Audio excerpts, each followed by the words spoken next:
Chapter 5. I treaded upstairs to my apartment, praying the two lovebirds were gone. But my dark, mischievous spirits were determined to thwart my every move. "We're having chicken tonight!" Muffin growled. We had chicken last night. I want ribs. Pinata growled back. Dear Lord, they can't even agree on dinner. I brought my hand up to knock on the door and stopped. Why should I knock? This is my apartment. Preparing myself for the worst, I opened the door. "What are you doing here?" Muffin asked, snatching a raw chicken from Pinata who was attempting to stuff it in the garbage. I have to change for my date tonight, I said.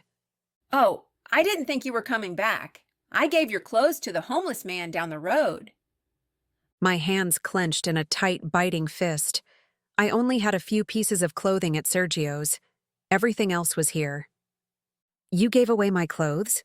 I just bought them after you destroyed my clothes the last time. And this is my apartment. Pinata eyed me curiously. Are you two related? She yells just like you. We're not related, we both barked.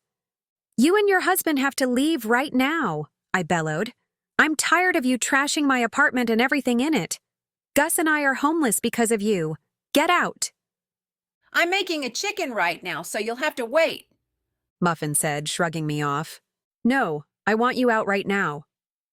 She plopped the chicken down on the counter. "Make me." Fine.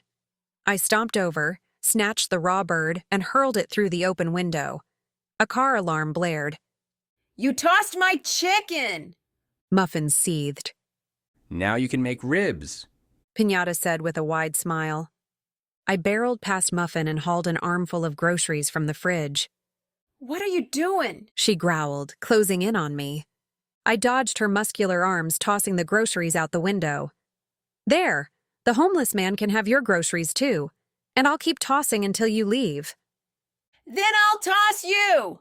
Muffin launched at me, gaining ground before I even knew what happened. Put me down, I hollered, struggling in her iron grip. She snarled, nearing the window. Who did it? Frankie screeched as he stormed into the apartment. Who dared to throw a chicken at my beloved Lucille? "She did it!" Muffin yelled, tightening her grip. "She threw my tasty chicken out the window." You hurt my Lucille? Frankie questioned me with murderous eyes. If you don't stop Muffin, I'll be flung onto your precious Lucille. Not that you deserve my help for what you did to poor Lucille, but I couldn't stand the sight of blood on her either. Frankie huffed and crossed his arms. Put Nadia down. He ordered. "She threw out my groceries." And you took over her apartment. "It's not the same. We're talking about a grade A fresh and juicy chicken. I have the bacon wrap ready." You were going to wrap it in bacon. Pinata perked. I would have agreed to that. Everything tastes better with bacon. But you should probably put her down before the cops are called.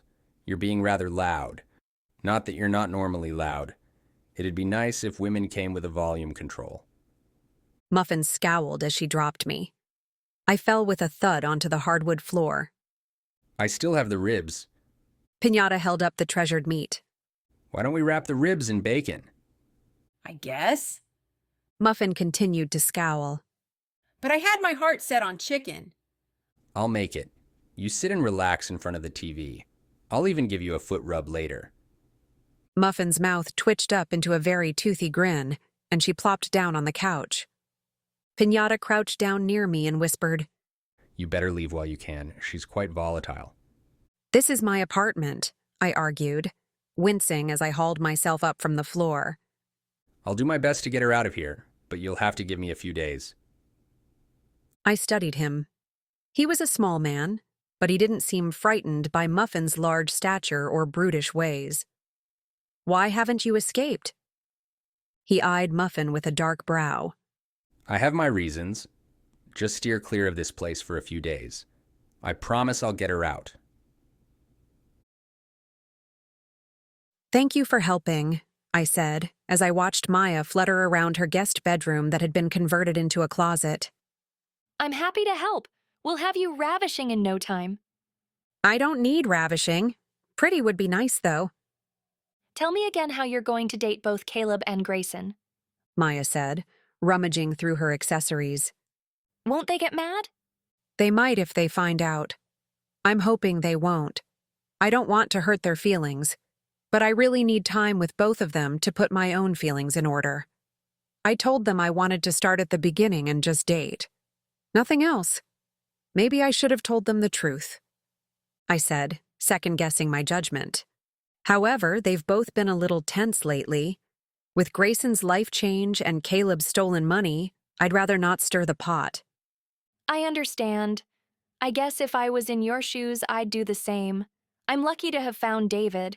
He can be trying at times, but I'd never give him up. I can't believe Caleb's money was stolen. Do you think it was Jessica? She's the only one who disappeared after the money was stolen, and she had access to Caleb's accounts. She's definitely the thief. Poor Caleb. Now he has to start at the bottom at the low-stakes tables again. If it was anyone else who'd said it, I'd consider it a jab since I'm still stuck at the low-stakes tables. Always stuck. But since it was Maya, I let it slide. Who are you going out with tonight? Grayson tonight. Caleb tomorrow. So you need 2 outfits. What message are you trying to send? What do you mean? What message are you trying to send? She repeated. I'm not trying to send any message. She shook her head with a tisk. It's a good thing you came over. You could have accidentally given off the wrong signal. Clothing is just for covering yourself. There are no messages. She sucked in a shocked breath. There are tons of messages in clothes. She fluttered to the other side of the room where her extensive collection of dresses hung and pulled one out. If I wore this on a date, what would you think? I'd say it's rather revealing, and you might want to bring a scarf along in case you get cold. This dress tells my date that he's getting lucky tonight. She reached in for another dress. What does this one say? That you're heading to a PTA conference. And this one? I'd say you're going to a funeral. See? The way you dress sends tons of messages. Okay, I agreed. I understand. I guess I'm trying to say, I want to look nice for you, but I'm not ready to take a tumble into bed. At least not tonight. At least my clothes could say that, even if my body argued with it. I have the perfect dress. She tricked me. It was the only conclusion I could think of when I glanced in the mirror. The tight-fitting red dress had my girls pushed up to my neck. It was a get-lucky dress, but I didn't have time to do anything about it. How long does it take to toss on a scrap of cloth? Frankie scolded from beyond the bathroom door. Even I would have been ready by now. And that's with taping and plucking. Mark added. I sighed and opened the door. I've been dressed for a while. I'm just working up courage. Look at that dress. Mark gushed and turned to Frankie. Do you remember that duet we used to sing? Could you imagine how much better we would have been wrapped in a dress like this? And if we added sequins to the hem? Frankie added in thought as he circled. Oh, and add some feathers to the neckline. What neckline? I asked, wondering if it could plunge any lower. What I wouldn't give to pull off such a daring neckline. I looked at him thoughtfully. You've really shed the Prince Charming layer, haven't you? Don't remind me. I've happily forgotten him. Don't you have to return to Fairy Tale Chapel after the 2 weeks of servitude? He sulked. I'm a little burnt out. I've been thinking of changing the theme, especially now that I'm 1 turret down. Do you have anything in mind? No, but I'll figure something out. I really don't want women fawning over me anymore. It's so tedious. He said with distaste. He's here. Frankie called from the window. He's not wearing a suit. Why isn't he wearing a suit? Oh, am I too dressed up? I panicked. Frankie flicked his eyes to the dress. Maybe. But you can get away with it. Just drape on his arm. Hot men with a dressed-up woman make heads turn. It won't matter what he's wearing. What's he wearing? Jeans and a button-down dress shirt. What color is the shirt? Mark asked. Wine. Top button undone? Yes. Oversized? Tailored to perfection. Tucked or untucked? Mark drilled. Untucked. Even Grayson has enough sense not to tuck a shirt like that into jeans. Even though I know he's wearing a sexy belt. I bet it's black leather with a silver buckle. He sounds delicious. A moment later, Grayson knocked on Frankie's door. Quick, flip your hair. Mark demanded. Both Frankie and I flipped our hair. Mark hurried over to the door and swung it open, raking his eyes over Grayson. Didn't I tell you? Mark hummed. Delicious. I'm sorry I wasn't able to dress up. I didn't think about my lack of wardrobe until I had to change. By then it was too late. Grayson said as we were being seated in a fine dining restaurant. Judging from the romantic lighting and white linens, I'm sure a side salad would cost at least $20 here. I was happy I was dressed up at the very least.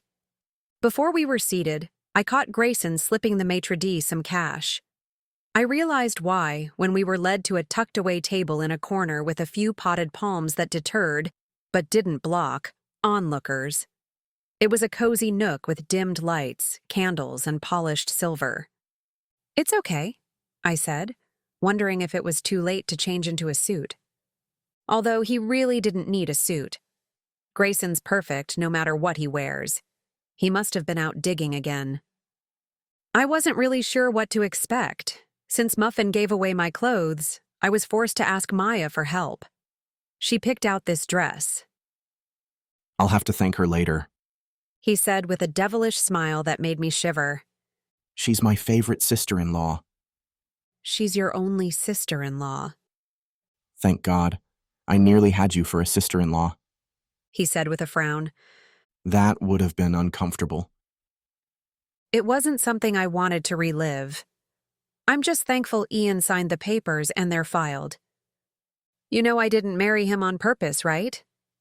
He gave a nod. I know. I blame him entirely. Entirely? He smiled good-naturedly. Of course, he's my brother and quite skilled at finding new ways to, for the lack of a better word, irritate me. He told me about the girlfriends he used to steal from you. It was a hobby of his. Unfortunately, it wasn't hard for him to turn their heads. He's always been a charmer and I'm not. They were starved for his attention. You're charming too, Am I? he asked with a twinkling grin. When you want to be. I think it helps when I have a beautiful woman in front of me. They're not hard to find when you're around, I said, glancing out at the dining room. Do you see that woman in the green 3 tables away? Grayson's eyes traveled the room. You mean the woman staring at me?